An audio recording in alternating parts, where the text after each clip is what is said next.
अगर आपने अभी तक हमारा चैनल सब्सक्राइब नहीं किया तो अभी सब्सक्राइब करें और बेल आइकॉन को क्लिक करके हमारी लेटेस्ट वीडियोस के बारे में अपडेट। अस्सलाम वालेकुम, हमारे चैनल में खुश आमदीद। कांसे दिलगामे का अगले एपिसोड का न्यू प्रोमो आ चुका है, जिसमें शेरी की उल्टी सीधी हरकतों की वजह से सोमिया को राहिला पे शक होना शुरू हो जाता है और वो अपनी भाभी को धमकी भी देती है कि आप अपनी हरकतों से बाज आ जाएं, क्योंकि अगर आपने ऐसा ना किया तो मैं आपकी सारी बातें भाई को जाके बता दूंगी और उसके बाद जो आपके साथ होगा उसकी ज़िम्मेदार आप खुद ही होंगी। उसको तो खुद समझ नहीं आ रही होती और वो उसको समझाने की कोशिश भी करती है,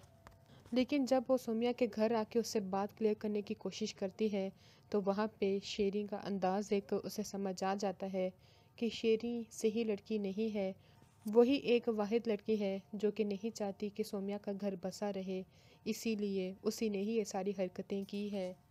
इसलिए राहिला अब वो पूरी कोशिश करेगी कि सोमिया का घर बसा रहे और शेरी की सारी हरकतें अदन के सामने खुल जाएं। लेकिन इससे पहले राहिला कुछ कर सकती, शेरी आहिस्ता आहिस्ता अदन का दिमाग ख़राब करना शुरू हो जाती है और वो वही सब कुछ बोलता है जो शेरी उससे कहती है